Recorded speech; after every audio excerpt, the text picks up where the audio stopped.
Merci Mbeli au micro. Merci beaucoup. Je vais partager un message avec vous. Et le message en question que Dieu m'a mis à cœur de parler avec vous, c'est de la consolation. Je vais parler des choses importantes, des thèmes importants que Dieu m'a inspiré de vous parler. La première d'abord, je vais commencer par la consolation. Ne vous inquiétez pas, la Bible déclare ceci dans les livres de Marc. La Bible déclare qu'il y avait une femme de perte de sang. Alors là, sous l'espoir qu'il y aura encore. Alors là, sous l'espoir que ce sang peut s'arrêter encore. Je peux avoir encore une consolation. Je peux avoir encore une guérison. C'est ça la femme de perte de sang. Lisez la Bible bien, vous allez voir la femme de perte de sang. Il allait contacter les docteurs. Mais rien n'est changé. Lorsqu'il a contacté Jésus, il a vu une consolation nouvelle. C'est par là que j'aimerais vous dire ceci. N'ayez pas peur. Croyez toujours en Dieu.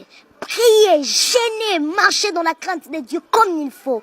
Car la Bible déclare dans les livres des Proverbes que la crainte de l'Éternel, c'est le commencement de la sagesse. La Bible n'a pas dit que la sagesse, c'est le commencement de la crainte de Dieu. Non, non, non, non. Mais la Bible dit ceci, que la crainte, ça commence d'abord par la crainte de Dieu. Et c'est par là que tu vas recevoir la sagesse. C'est un peu ça. Ayons confiance à Dieu. Ayons confiance à Dieu, car c'est le temps où Dieu doit manifester sa gloire. C'est le temps de la consolation, car tu as beaucoup pleuré.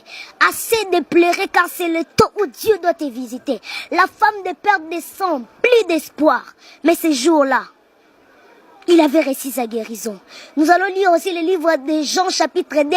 La Bible déclare ceci, les vases étaient négligés. Les 6 vases. Pourquoi je suis en train de dire que les 6 vases en question nous représentent? Je rentre dans le livre de Genèse. La Bible déclare ceci, le 6e jour, Dieu créa l'homme. Les 6 vases étaient dehors. Il ne croyait plus qu'il y aura des espoirs que je peux entrer encore dans la fête. Mais Dieu, Jésus a fait de manière qu'il utilise seulement les 6 vases qui étaient dehors. Prenons l'exemple de Mephibosheth. Mephibosheth, pris d'espoir, boité. Il ne pouvait plus croire que je veux manger dans la table du roi. Mais la Bible déclare à un moment donné, Dieu a rappelé à David qu'il y a un Mephibosheth que tu dois manger avec lui. C'est-à-dire que c'est le temps de la consolation, mon frère. Toi qui me suis, tu as des problèmes, appelle-nous dans le numéro qui est affiché. On va prier pour toi. Car c'est le temps où Dieu doit consoler ta vie. Alléluia. Mais Mephibosheth est dehors. Il ne pouvait plus croire qu'il y aura encore des espoirs. Car la loi disait ceci, quelqu'un qui est aveugle, qui ne marche pas, il doit être là-bas dehors. Il ne peut pas manger avec le roi. Il ne peut pas entrer dans la fête du roi. Mais la Bible déclare ces jours-là, il a mangé avec David. David, le roi, il a mangé avec lui. Le temps de la consolation est venu. Il ne faut plus avoir peur. Et le deuxième thème que j'aimerais parler avec vous, c'est la prière. C'est ça.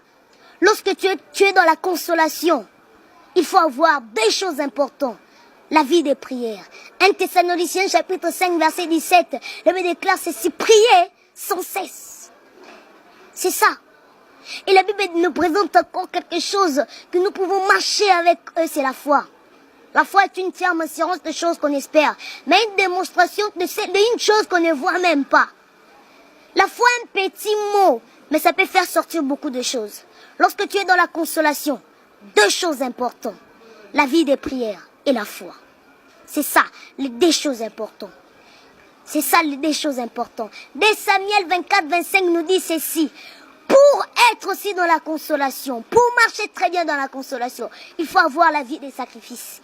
Je ne te demande pas de venir me donner ta dîme. Si tu as un pasteur là et tu vois le fruit de l'esprit en lui, et si tu ne vois pas à ton pasteur les œuvres de la chair qui sont manifestées dans les livres de Galates 5, mais si tu vois le fruit de l'esprit, donne-lui ta dîme. La vie des sacrifices, aider les gens, les armes spirituelles, c'est ça. Lorsque tu es dans la consolation, lorsque tu marches avec Dieu, 4 choses importantes. La vie des prières, la foi et la